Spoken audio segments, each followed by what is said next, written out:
ఓం శాంతి. 18/8/2024 యొక్క అవ్యక్త మురళి ఆధారంగా శివబాబాపై సర్వసమర్పణ అయ్యే అనుభూతి చెందేందుకు యోగాభ్యాసం చేద్దాము.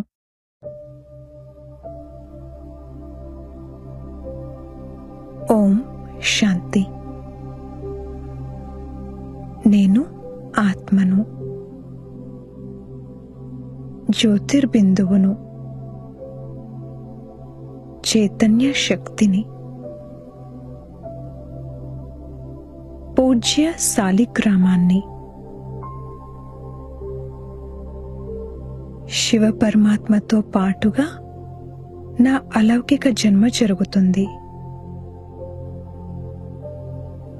నేను మొత్తం కల్పంలో అతి భాగ్యశాలి ఆత్మను. నేను స్వయం శివుని ద్వారా రచించబడిన బ్రాహ్మణాత్మను. ఇప్పుడు నా మూడవ నేత్రం తెరుచుకుంది.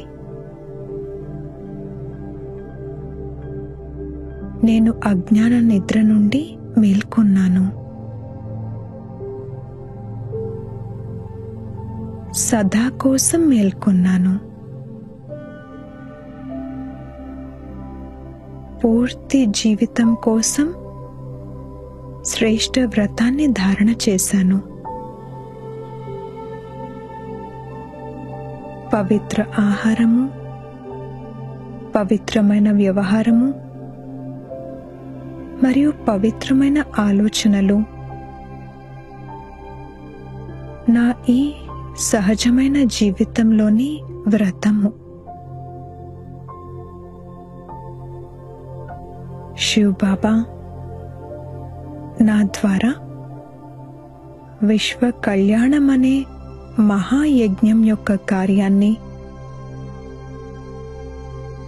సంపన్నం చేయిస్తున్నారు. నాకు బాబా నుండి హృదయపూర్వకమైన ఆశీర్వాదాలు ప్రాప్తిస్తున్నాయి. నేను బాబాకు అతి ప్రియమైన బిడ్డను.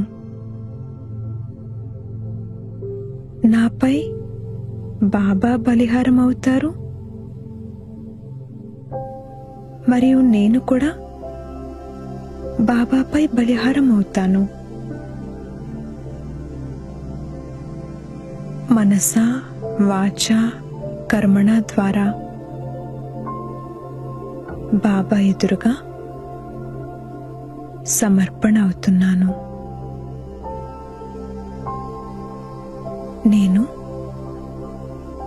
నేను అన్న భావాన్ని బలిహారం చేసే బలిహారి ఆత్మను.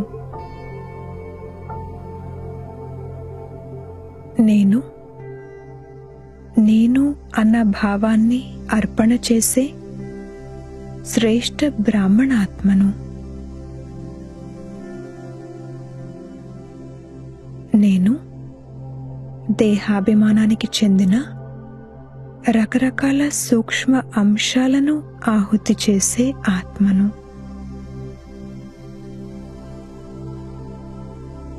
ఇప్పుడు ఒక దృశ్యాన్ని ఎదురుగా చూస్తున్నాను. ఒక మహాయజ్ఞంలో అగ్నికుండంలో అగ్ని కాలుతూ ఉంది.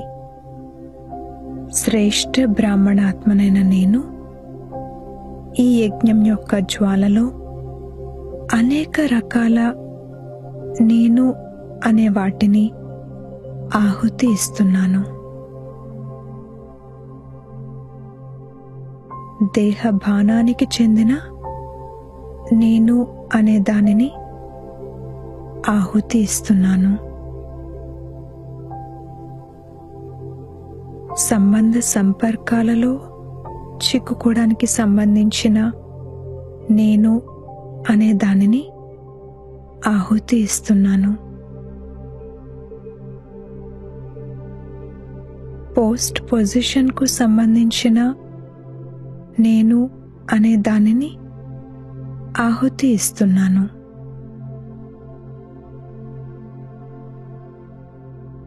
విశేషతల యొక్క అభిమానానికి చెందిన నేను అన్న దానిని ఆహుతి ఇస్తున్నాను.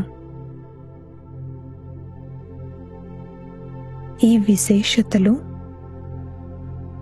పరమాత్మ ఇచ్చిన వరాలు, పరమాత్మ ఇచ్చిన కానుకలు.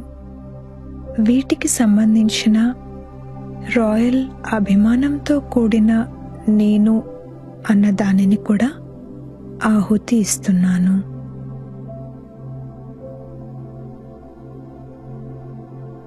ఈ రకరకాల నేను అన్న భావనలు యజ్ఞకుండం యొక్క జ్వాలలో కాలి భస్మమవుతున్నాయి. నేను సంపూర్ణ పవిత్ర శుద్ధ ఆత్మను. నా జన్మ బాబా కోసమే ఉంది. నా ప్రతి ఖజానా విశ్వ కళ్యాణం కోసమే ఉంది. నేను బాబాపై సమర్పణ అయ్యాను, సర్వ సమర్పణ అయ్యాను. మనసు, బుద్ధి, సంస్కారాల సహితంగా సమర్పణ అయ్యాను.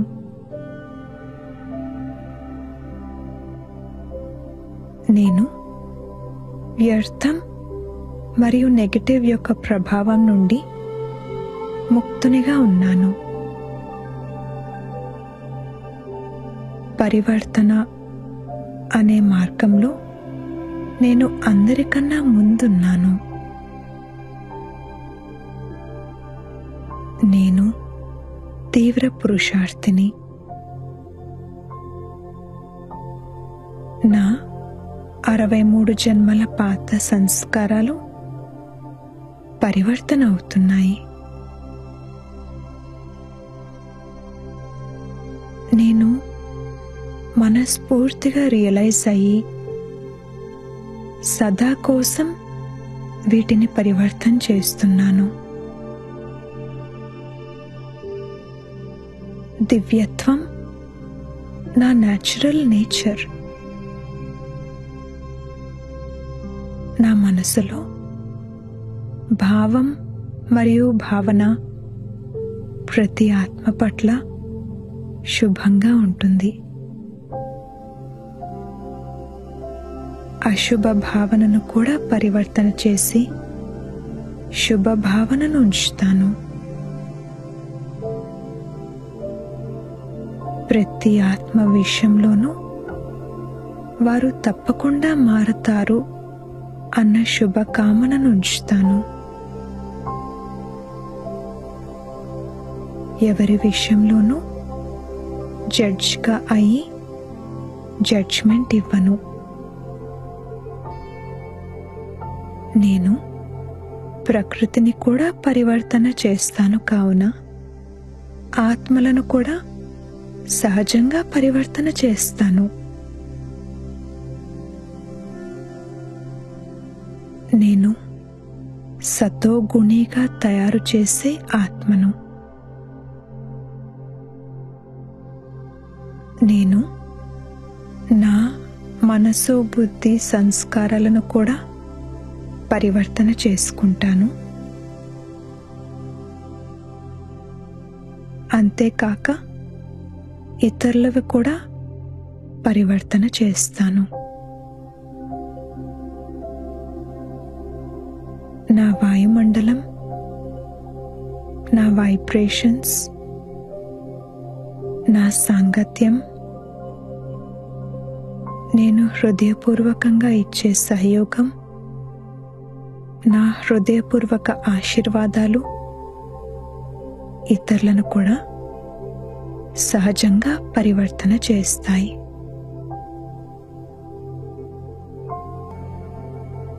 బాబా నుండి నా పైకి ప్రకాశవంతమైన బంగారు కిరణాలు పడుతున్నాయి.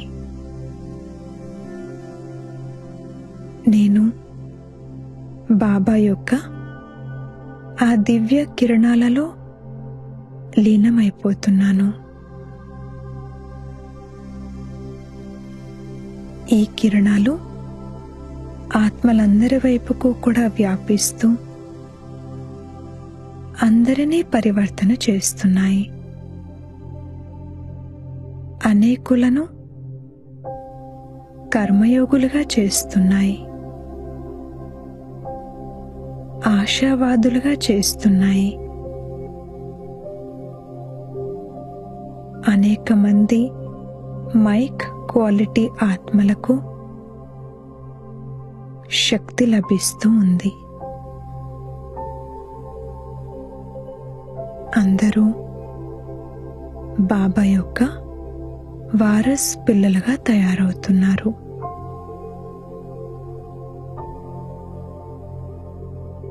నేను డబల్ సేవ చేస్తూ బాబా సమానంగా అవుతున్నాను. బాబా ప్రేమలో లీనమవుతున్నాను. అన్నింటినీ బాబాపై విశ్వసేవార్థం సమర్పణ చేస్తున్నాను.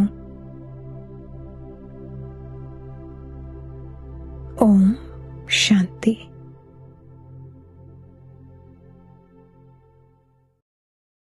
ఓం శాంతి. మధురమైన పిల్లలారా, జ్ఞానధారణ చేస్తూ ఉంటే చివర్లో మీరు తండ్రి సమానంగా అవుతారు. తండ్రిలోని మొత్తం శక్తినంతా మీరు జీర్ణం చేసుకోగలుగుతారు. ప్రశ్న: ఏ రెండు మాటలు స్మృతిలో ఉంటే స్వదర్శన చక్రధారులుగా అవుతారు? జవాబు: ఉత్థానము మరియు పతనము, సతో ప్రధానము మరియు తమో ప్రధానము, శివాలయము మరియు వేశ్యాలయము. రెండు మాటలు స్మృతిలో ఉంటే మీరు స్వదర్శన చక్రధారులుగా అవుతారు. పిల్లలు, మీరిప్పుడు జ్ఞానాన్ని యథార్థంగా తెలుసుకున్నారు. భక్తిలో జ్ఞానం లేదు. కేవలం మనస్సుని ఆనందపరిచే మాటలు మాట్లాడుతూ ఉంటారు. భక్తి మార్గం అంటేనే మనస్సుని ఆనందపరుచుకునే మార్గము. ఓం శాంతి. మధురాతి మధురమైన ఆత్మీక పిల్లలకు తండ్రి కూర్చొని అర్థం చేయిస్తూ ఉన్నారు. పిల్లలు, మీరెంతో ఉన్నతంగా ఉండేవాళ్ళు. ఇది ఉన్నతము మరియు పతనమయ్యే ఆట. మనమంతా ఉత్తమంగా పవిత్రంగా ఉండేవాళ్ళము. ఇప్పుడు ఎంతో నీచంగా అయ్యాము. మీ బుద్ధిలో ఉన్నది దేవీ దేవతల ముందుకు వెళ్ళి మీరు శ్రేష్ఠులు, మేము నీచులమని మీరే అంటారు. మనమే శ్రేష్ఠాతి శ్రేష్టంగా నీచంగా అవుతామని ఇంతకుముందు మనకి తెలియదు. ఇప్పుడు తండ్రి మీకు చెప్తూ ఉన్నారు, మధురాతి మధురమైన పిల్లలారా, మీరెంత ఉన్నతంగా పవిత్రంగా ఉండేవాళ్ళు, తర్వాత ఎంత అపవిత్రమైపోయారు. పవిత్రులను ఉన్నతమైన వారిని అంటారు. దానిని నిర్వికారి ప్రపంచమని అంటారు. అక్కడ మీరాధ్యం ఉండేది. మళ్ళీ మీరిప్పుడు ఆరాధ్యాన్ని స్థాపన చేస్తూ ఉన్నారు. తండ్రి కేవలం సూచన ఇస్తూ ఉన్నారు. మీరు చాలా ఉత్తమ శివాలయమైన సత్యయుగంలో నివసించేవారు. తర్వాత జన్మలు తీసుకుంటూ మధ్యలో వికారాలలోకి వెళ్ళి పతిత వికారాలుగా అయ్యారు. అర్ధకల్పం వికారులుగా ఉన్నారు. మళ్ళీ మీరిప్పుడు సతో ప్రధానమైన నిర్వికారులుగా అవ్వాలి. ఆ రెండు పదాలను గుర్తుంచుకోవాలి. ఇప్పుడు ఇది తమో ప్రధాన ప్రపంచము, సతో ప్రధానమైన ప్రపంచం చిహ్నము ఈ లక్ష్మీనారాయణులు. ఇది 5000 సంవత్సరాల నాటి విషయం. భారతదేశంలో సతో ప్రధానమైన రాజ్యం ఉండేది. భారతదేశం చాలా ఉత్తమంగా ఉండేది. ఇప్పుడు కనిష్టంగా ఉంది. నిర్వికారులుగా ఉన్నవారు వికారులుగా అయ్యేందుకు మీకు 84 జన్మలు పట్టింది. భలే, అక్కడ కూడా కళలు కొద్దిగా తక్కువ అవుతూ ఉంటాయి. కానీ వారిని సంపూర్ణ నిర్వికారులనే అంటారు కదా. సంపూర్ణ నిర్వికారుడని శ్రీకృష్ణుణ్ణి అంటారు. అతడు సుందరంగా ఉండేవాడు, ఇప్పుడు నల్లగా అయ్యాడు. ఇక్కడ మీరు కూర్చొని ఉన్నారు. మనం శివాలయంలో విశ్వాధికారులుగా ఉండేవారమని, మరొక ధర్మమే ఉండేది కాదని, కేవలం మన రాజ్యమే ఉండేదని మీ బుద్ధిలో ఉన్నది. తర్వాత 2 కళలు తగ్గిపోతాయి. కొద్ది కొద్దిగా కళలు తగ్గుతూ తగ్గుతూ త్రేతాయుగంలో 2 కళలే తగ్గిపోతాయి. తర్వాత వికారులుగా అయ్యి ఇంకా దిగజారుతూ అసహ్యంగా అయిపోతారు. దీనిని వికారి ప్రపంచమని అంటారు. విషయ వైతరిణి నదిలో మునకలు వేస్తూ ఉంటారు. అక్కడ క్షీరసాగరంలో ఉంటారు. ప్రపంచమంతా చరిత్ర భూగోళ శాస్త్రాన్ని, తమ 84 జన్మల కథను కూడా మీరు అర్థం చేసుకున్నారు. మనం నిర్వికారులుగా ఉండేవారము. వీరి రాజ్యంలో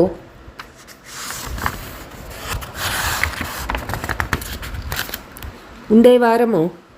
పవిత్ర రాజ్యం ఉండేది. దానిని సంపూర్ణ స్వర్గమని అంటారు. త్రేతాయుగాన్ని సెమీ స్వర్గమని అంటారు. ఈ విషయాలు బుద్ధిలో అయితే ఉన్నాయి కదా. తండ్రే వచ్చి సృష్టి ఆది మధ్యాంతాల రహస్యాన్ని అర్థం చేయిస్తూ ఉన్నారు.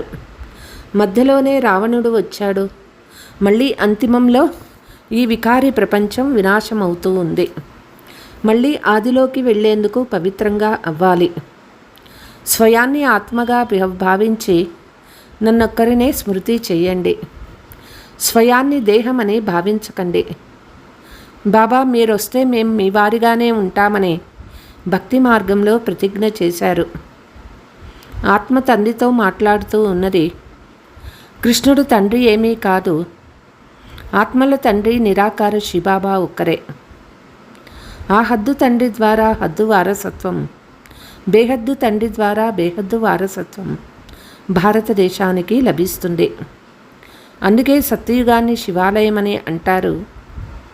శివబాబా వచ్చి దేవీ దేవతా ధర్మాన్ని స్థాపించారు. ఇది సదా గుర్తుంచుకోవాలి. ఆనందకరమైన విషయం కదా. మనం ఇప్పుడు మళ్ళీ శివాలయంలోకి వెళ్తాము. ఎవరైనా మరణిస్తే స్వర్గస్థులైనారని అంటారు. కానీ అలా ఎవ్వరూ ఎప్పుడూ వెళ్ళరు.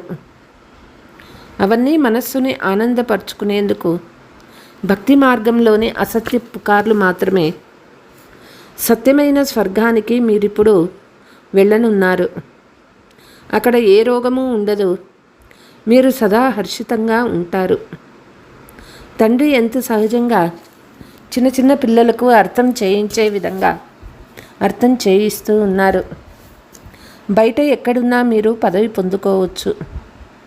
ఇందులో మొదట పవిత్రత ముఖ్యమైనది. ఆహార పానీయాలు శుద్ధంగా ఉండాలి. దేవతలకి ఎప్పుడైనా సిగరెట్టు, బీడీని నైవేద్యంగా పెడతారా? సిక్కుల గురు గ్రంథానికి ఎదురుగా ఎప్పుడైనా కోడిగుడ్డును లేక బీడీ మొదలైన వాటిని నైవేద్యంగా పెట్టారా?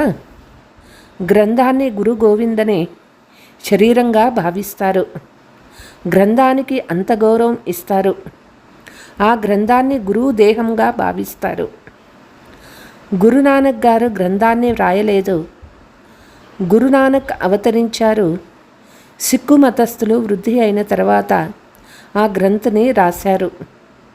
ఒకరి తర్వాత మరొకరు సిక్కు ధర్మంలోకి వచ్చి చేరారు.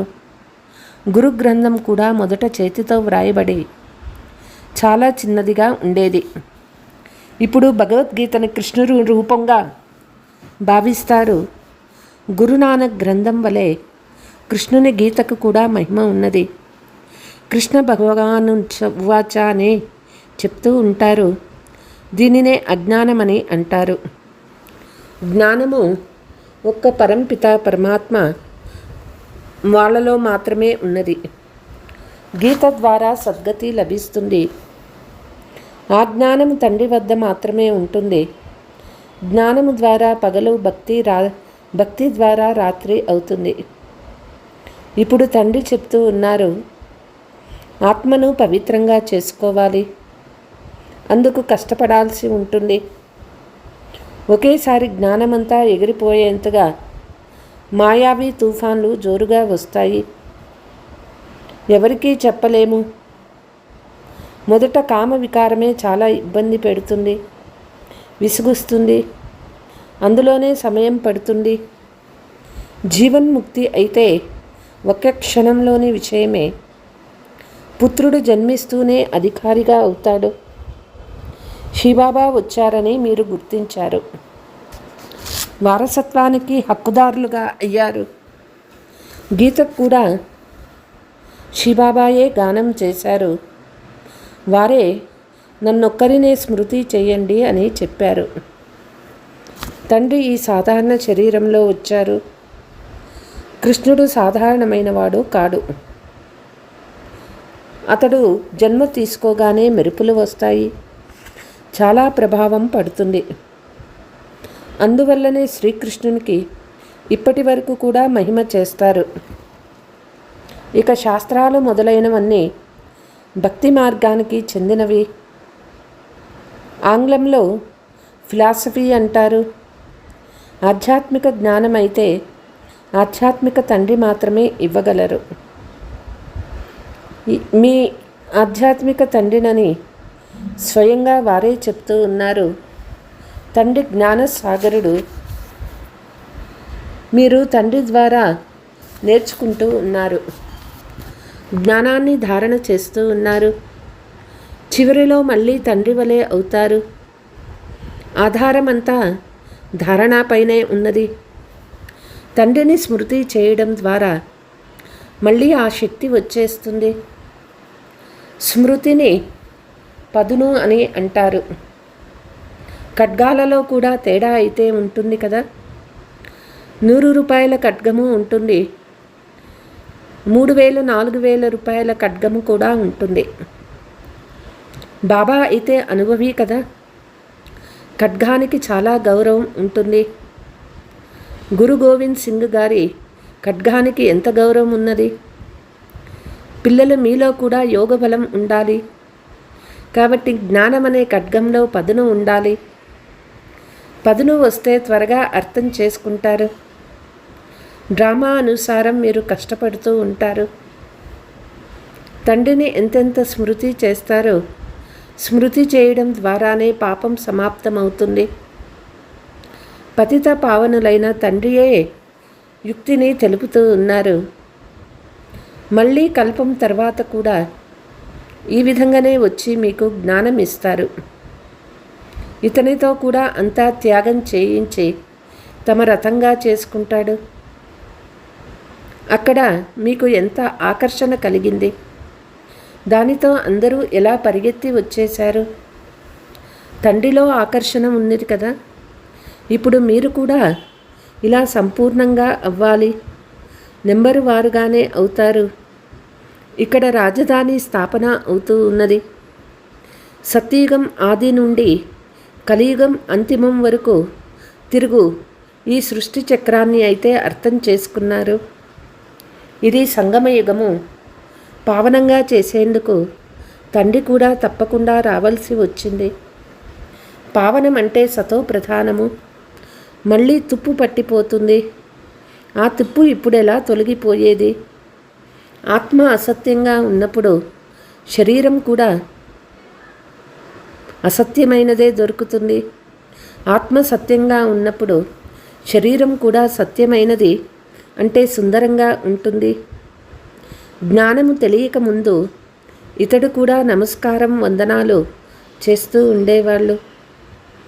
ఆయిల్ పెయింట్ చేసిన లక్ష్మీనారాయణల పెద్ద చిత్రము గద్దెపై వేలాడుతూ ఉండేది. వారినే చాలా ప్రేమగా స్మృతి చేసేవాడు. ఇతరుని ఎవరిని స్మృతి చేసేవాళ్లే కారు బ్రహ్మబాబా. ఆలోచనలు వేరే వైపు వెళ్తూ ఉంటే చెంపదెబ్బలు వేసుకునేవాడు. మనస్సు ఎందుకు పరిగెడుతూ ఉంది, ఎందుకని దర్శనం అవ్వడం లేదు అని అనుకునేవారు. భక్తి మార్గంలో ఉండేవాడు కదా. తర్వాత విష్ణు దర్శనమైనంత మాత్రాన నారాయణుడిగా తయారైనాడా? పురుషార్థమైతే తప్పకుండా చేయాల్సి ఉంటుంది. లక్ష్యం ఎదురుగా నిలబడి ఉంది. చైతన్యంగా ఉండిన వారి జడ చిత్రాలను తయారు చేశారు. పావనంగా నరుని నుండి నారాయణుడిగా చేసేందుకు తండ్రి వచ్చారు. మీరు కూడా వారి రాజధానిలో ఉండేవారు. మరి ఆ విధంగా తయారయ్యే పురుషార్థం చేస్తూ ఉన్నారు కనుక తండ్రిని బాగా అనుసరించాలి. బ్రహ్మాని దేవుడని అనరు, విష్ణుదేవ అని అనడం సరి అయినది. మానవులకైతే ఏమీ తెలియదు. గురు బ్రహ్మ గురు విష్ణు అని అంటారు. ఇప్పుడు విష్ణు ఎవరికి గురువుగా ఉన్నారు? అందరినీ గురువు గురువు అని అంటూ ఉంటారు. శివ పరమాత్మాయ నమః అని అంటారు. వారినే గురువని పరమాత్మ అని అంటారు. తండ్రే అందరికంటే గొప్పవారు కదా. ఇతరులకు నేర్పించేందుకు వారి ద్వారా మనం నేర్చుకుంటూ ఉన్నాము. సద్గురు అర్థం చేయించిన విషయాలను మీరు ఇతరులకు అర్థం చేయిస్తారు. గురువును తండ్రి అని, టీచర్ అని అనరు. ఈ జ్ఞానమంతా మీ బుద్ధిలో ఉండాలి. మనము శివాలయంలో ఉండేవాళ్ళము, ఇప్పుడు వేశ్యాలయంలోకి ఉన్నాము. మళ్ళీ ఇప్పుడు శివాలయంలోకి వెళ్ళాలి. బ్రహ్మలో లీనమైనారని, జ్యోతి జ్యోతిలో కలిసిపోయిందని అంటారు. కానీ ఆత్మ అవినాశిగా ఉంటుంది. ప్రతి ఒక్కరిలో తమ తమ పాత్ర నిండుగా ఉంటుంది. అందరూ పాత్రధారులే. వారు తమ తమ పాత్ర చేయాల్సిందే. అది ఎప్పటికీ చెరిగిపోదు. ఈ ప్రపంచంలోని ఆత్మలందరూ వారి పాత్రను అభినయించవలసిందే. కొత్తగా షూటింగ్ జరుగుతున్న విధంగా జరుగుతుంది. కానీ ఇది అనాదిలో జరిగిన షూటింగ్. ఈ ప్రపంచ చరిత్ర భూగోళాలు పునరావృతం అవుతూ ఉంటాయి. ఇది బ్రుకుటి మధ్యలో మెరుస్తూ ఉన్న అద్భుతమైన నక్షత్రం. ఎప్పటికీ అరిగిపోదు. ఇంతకుముందు ఈ జ్ఞానం మీలో ఉండేది కాదు. వండర్ ఆఫ్ ది వరల్డ్ అయిన స్వర్గం అనే పేరు వినగానే మనస్సు సంతోషిస్తుంది. ఇప్పుడైతే సత్యయుగం లేనే లేదు. ఇది కలియుగం కనుక కలియుగంలోనే పునర్జన్మలు తీసుకుంటారు. తప్పకుండా అందరూ వెళ్ళవలసిందే. కానీ పతితంగా ఉన్న ఆత్మలు వెళ్ళలేరు. పిల్లలు మీరిప్పుడు యోగబలం ద్వారా పావనంగా అవుతూ ఉన్నారు. పావన ప్రపంచాన్ని గాడ్ ఫాదర్ స్థాపన చేస్తారు. మళ్ళీ రావణుడు నరకంగా చేస్తాడు. ఇది ప్రత్యక్షంగా ఉంది కదా. రావణుణ్ణి తగలబెడుతారు కదా. ఇది అనాదిగా వస్తుందని మనుషులు అంటారు. కానీ ఎప్పటి నుండి ప్రారంభమైందో కూడా ఎవరికీ తెలియదు. సగం సగం చేయలేరు. ఎందుకంటే లక్షల సంవత్సరాలని అనేస్తారు. కలియుగానికి ఇంకా 40,000 సంవత్సరాలని అంటారు. కాబట్టి మనుషులు గుహడ అంధకారంలో ఉన్నారు. అజ్ఞాన నిద్ర నుండి మేల్కోవడం చాలా కష్టము. మేల్కోరు. ఇది సంగమ యుగము. సంగమ యుగంలో తండ్రి వచ్చి పావనంగా అయ్యేందుకు యుక్తి తెలుపుతున్నారు. మీరు పావనంగా అయితే పావన ప్రపంచం తప్పకుండా స్థాపన అవుతుంది. పతిత ప్రపంచం సమాప్తమైపోతుంది. ఇప్పుడు ఎంత పెద్ద ప్రపంచంగా ఉంది. సత్యయుగంలో అయితే చాలా చిన్న ప్రపంచంగా అయిపోతుంది. ఇప్పుడు మాయపై విజయం పొంది తప్పకుండా పావనంగా అవ్వాలి. తండ్రి చెప్తూ ఉన్నారు, మాయ చాలా శక్తివంతమైనది. పావనంగా తయారవ్వడంలోనే అనేక విధాలైన విఘ్నాలు కలిగిస్తుంది. పవిత్రంగా అయ్యేందుకు ధైర్యం ఉన్నా మాయ వచ్చి ఎట్లాంటి పరిస్థితి తెస్తుంది. ఒక్క ముష్టి ఘాతంతో ఒక్క గుద్దితే కింద పడేస్తుంది. సంపాదించిందంతా సమాప్తం చేసేస్తుంది. మళ్ళీ చాలా కష్టపడవలసి వస్తుంది. కొంతమంది కింద పడతారు, మళ్ళీ వారి ముఖం కూడా చూపించరు, ఉన్నత పదవిని పొందలేరు. పురుషార్థాన్ని పూర్తిగా చెయ్యాలి, ఫెయిల్ అవ్వరాదు. అందువల్లే కొందరు గాంధర్వ వివాహాన్ని కూడా చేసుకొని చూపిస్తారు. వివాహం చేసుకొని పవిత్రంగా ఉండడం అసంభవమని సన్యాసీలు అంటారు. తండ్రి చెప్తూ ఉన్నారు, అపారమైన ప్రాప్తి ఉన్నందున ఇది సాధ్యము. ఈ చివరి జన్మలో మీరు పవిత్రంగా అయితే మీకు స్వర్గ చక్రవర్తి పదవి లభిస్తుంది.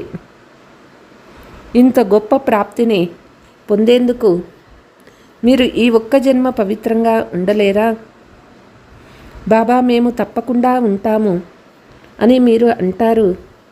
సిక్కులు కూడా పవిత్రతా కంకణాన్ని ధరిస్తారు. ఇక్కడ ఏ దారము మొదలైనవి కట్టుకునే అవసరం లేదు.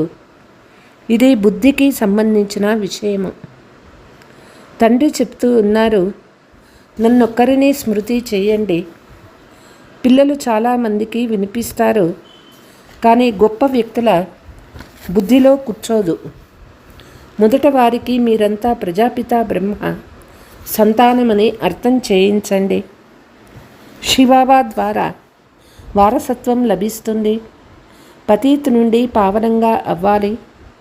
తండ్రినొక్కరిని స్మృతి చేయండి. తండ్రి చెప్తూ ఉన్నారు, ఈ విధంగా మరెవ్వరూ చెప్పలేరు.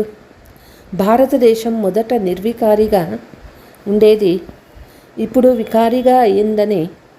మళ్ళీ నిర్వికారిగా ఎలా అవుతుందో వారి బుద్ధిలో ఉండే విధంగా తెలపాలి. భగవాను వాచ, నన్నొక్కరిని స్మృతి చేయండి. ఇంత మాత్రం చెప్పినా అహో సౌభాగ్యము. కానీ ఇది కూడా చెప్పలేరు, మరిచిపోతారు. ఉద్ఘాటన అయితే తండ్రి చేసేశారు, మిగిలింది మీరు నిమిత్తంగా చేస్తూ ఉన్నారు. పునాది వేసేశారు. ఇప్పుడు ఇంకా సర్వీస్ స్టేషన్ ఉద్ఘాటన జరుగుతుంది. ఇది గీతలోని విషయమే. గీతలో కూడా, ఓ పిల్లలారా, కామ వికారంపై విజయం పొందితే 21 జన్మలో జగజ్జీత్ అవుతారని ఉంది. మీరు అవ్వకపోయినా ఇతరులకు అర్థం చేయించండి. ఇతరులను లేపి తాము కింద పడిపోయిన వారు చాలామంది ఉన్నారు. కామం మహాశత్రువు, పూర్తిగా మురికి కాలువలో పడేస్తుంది. ఏ పిల్లలైతే కామంపై విజయం పొందుతారో వాళ్ళే జగజ్జీత్గా అవుతారు.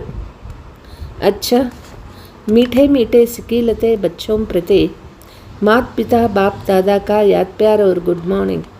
रूहानी बाप की रूहानी बच्चों को नमस्ते. हम रूहानी बच्चों की रूहानी मात पिता बाप दादा को याद प्यार गुड मॉर्निंग नमस्ते नमस्ते. धारण, అంతిమ జన్మలో సర్వ ప్రాప్తులను ఎదురుగా ఉంచుకొని పావనంగా అయి చూపించాలి. మాయ కలిగించే విఘ్నాలతో ఓడిపోరాదు. లక్ష్యాన్ని, ఉద్దేశాన్ని ఎదురుగా ఉంచుకొని పురుషార్థం పూర్తిగా చేయాలి. బ్రహ్మ బాబా ఎలాగైతే పురుషార్థం చేసి నరుడి నుండి నారాయణుడిగా అవుతారో అలా వారిని అనుసరించి సింహాసనాధికారులుగా అవ్వాలి. ఆత్మను సతో ప్రధానంగా తయారు చేసేందుకు కష్టపడాలి. వరదానము, అధికారులుగా అయ్యి ఆడుకుంటూ సమస్యలను దాటుకునే హీరో పాత్రధారి భవ. పరిస్థితులు ఎలా ఉన్నా, సమస్యలు ఎలా ఉన్నా వాటికి అధీనులుగా అవ్వకండి. అధికారులుగా అయ్యి సమస్యలను ఆడుకుంటూ దాటుకున్నట్లే దాటుకోండి. వెలుపల ఏడ్చే పాత్రగా ఉన్నప్పటికీ లోపల ఇదంతా ఒక ఆట అని ఉండాలి. దీనినే డ్రామా అని అంటారు. అందులో మనం హీరో పాత్రధారులము. హీరో పాత్రధారి అనగా పాత్రను యాక్యురేట్గా చేసేవారు. అందుకే ఎంత కఠిన సమస్యనైనా ఆటగా భావించి తేలిక చేసుకోండి, ఎలాంటి బరువు ఉండదు. స్లోగన్: సదా జ్ఞాన స్మరణలో ఉంటే సదా హర్షితంగా ఉంటారు. మాయా యొక్క ఆకర్షణ నుండి సురక్షితంగా ఉంటారు. అచ్చా. ఓం శాంతి.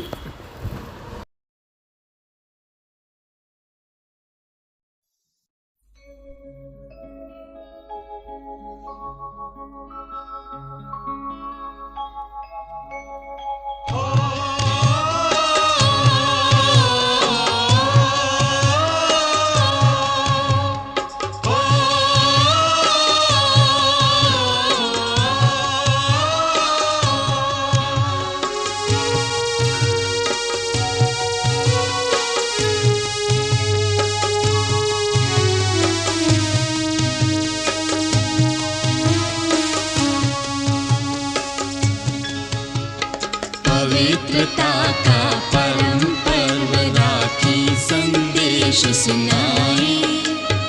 पवित्रता का परम पर्व राखी संदेश सुनाए। सच्चे भाईचारे के गुण गाए, सच्चे भाईचारे के गुण गाए, सच्चे भाईचारे के गुण गाए, सच्चे भाईचारे के गुण गाए।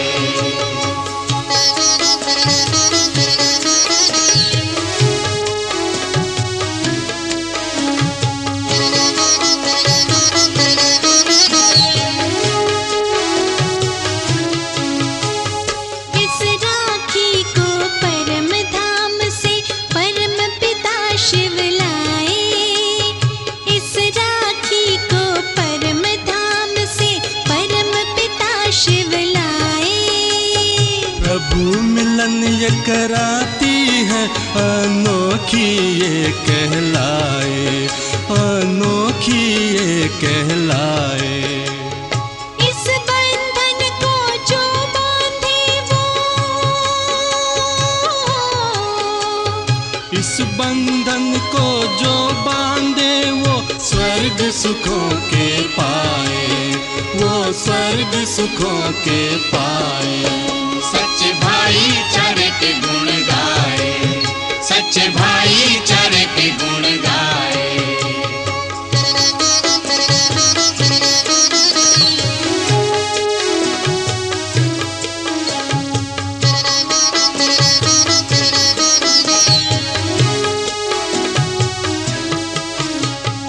एक पिता के नाते से हम सब हैं भाई भाई। एक पिता के नाते से हम सब हैं भाई भाई।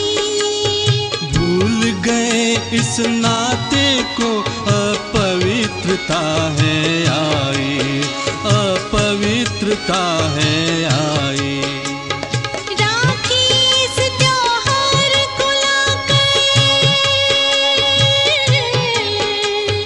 राखी इस त्योहार को लाकर फिर से याद दिलाए, ये फिर से याद दिलाए। सच्चे भाईचारे के गुण गाए, सच्चे भाईचारे के गुण गाए।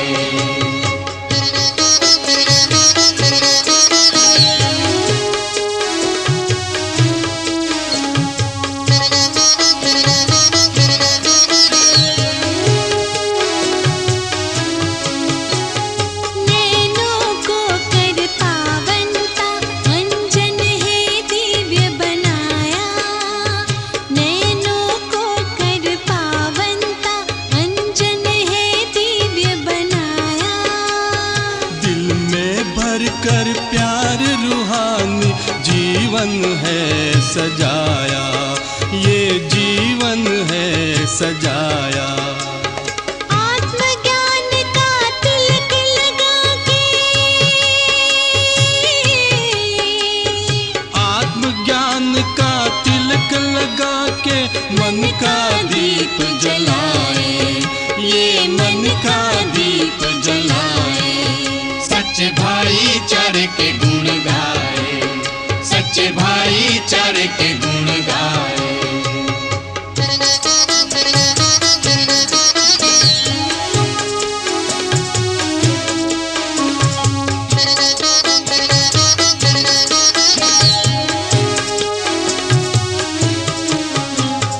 विकार के विकराल वार से राखी रक्षा करती, पवित्रता का दिव्य अलौकिक कंगन हमको देती। विकार के विकराल वार से राखी रक्षा करती, पवित्रता का दिव्य अलौकिक कंगन हमको देती। मधुरता और प्रेम शांति का, मधुरता और प्रेम शांति का गहना है पहनाए, ये गहना है पहनाए। सच्चे भाईचारे के गुण गाए, सच्चे भाईचारे के गुण गाए। पवित्रता का परम पर्व राखी संदेश सुनाए, पवित्रता का परम पर्व राखी संदेश सुनाए। सच्चे भाईचारे के ये गुण गाए, सच्चे भाईचारे के ये गुण गाए।